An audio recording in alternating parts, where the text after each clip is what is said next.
წმინდა ქრისტეფორეს ხატის ხილვისას თავდაპირველად შეიძლება იფიქროთ, რომ საქმე ბოროტ ხუმრობასა და ღვთისგმობასთან გაქვთ.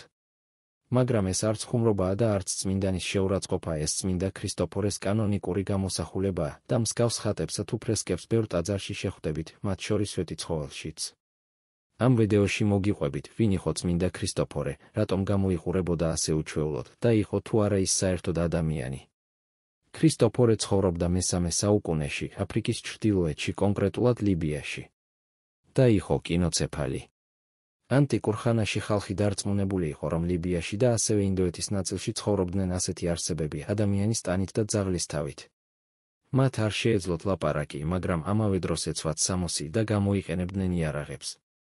ადამიანების მიმართ კინოცეფალები მხოლოდ გასტრონომიულ ინტერესს გამოხატავდნენ, ანუ კაციჭამიები იყვნენ. კინოცეფალებზე წერდნენ ძველი დროის ისტორიკოსები ჰესიოდე, ჰეროდოტე, მეგასთენე, პლინიუსი და სხვები.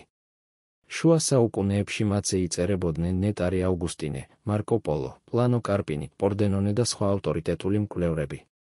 უფრო მეტიც შუა საუკუნოვანი თეოლოგების აზრით კინოცეფალებს ცხოველებისგან განსხვავებით სულიც ჰქონდათ. მაგრამ მოდით დაუბრუნდეთ ქრისტეფორეს. როგორც უკვე ვთქვი, ის ლიბიაში ცხოვრობდა, ქრისტიანობის მიღებამდე მას რეპრევი ერქვა და მისი ტომი პერიოდულად თავს ესხმოდა რომაულ ქალაქებს ეგვიპტეში. ერთ-ერთი ასეთი თავდასხმის დროს მარმარიკის პროვინციაში კინოცეფალები რომაელთა ლეგიონს გადაეყარნენ და სასტიკად დამარცხდნენ ბრძოლაში, რეპრევი კითხვით ჩავარდა. თუმცა რომაელებმა ის არ მოკლეს და არც მონობაში გაყიდეს, ამის ნაცვლად ის ლეგიონში გააწევრიანეს. ლეგიონში მსახურების პერიოდში რეპრევმა ქრისტიანობა მიიღო და სამხედრო სამსახური მიატოვა. ამ დროს ქრისტიანობა ჯერ არ იყო რომის ოფიციალური რელიგია, ქრისტიანებს მავნე სექტად მიიჩნევდნენ და საკანონმდებლო დონეზე დევნიდნენ. რეპრევის დასაპატიმრებლად 200 რომაელი ჯარისკაცი გააგზავნეს, მათ ის უნდა შეეპყროთ და იმპერატორ დეციუსთან მieხვანათ. რეპრევს წინააღმდეგობა არ გაუწევია, ის მშვიდად ჩაბარდა და გაყვა ჯარისკაცებს. გზაში კი სასწაულების მოხდენა დაიწყო, წმინდანის ხელში გამხმარი ხელჯოხი აყვავდა, მისი ლოცვით პური გამრავლდა. სასწაულების ხილვით გაოგნებულმა რეპრევის მხლებელმა მეომრებმა ირწმუნეს ქრისტე და წმინდანთან ერთად მოინათლნენ ანტიოქიის ეპისკოპოსის ბაბილას მიერ.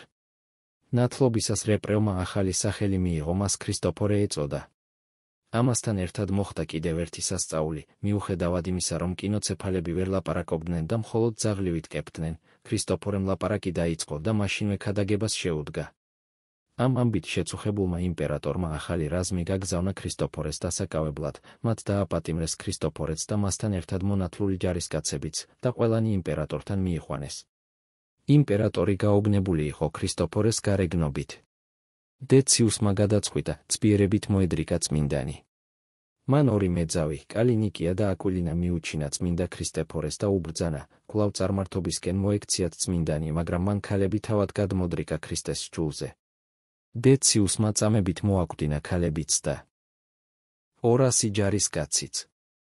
შემდეგ ბრძანა გახურებულ ღუმელში ჩაეგდოთ წმინდა ქრისტეფორე, მაგრამ მოწამე ღვთისგან უნებლად იქნა დაცული.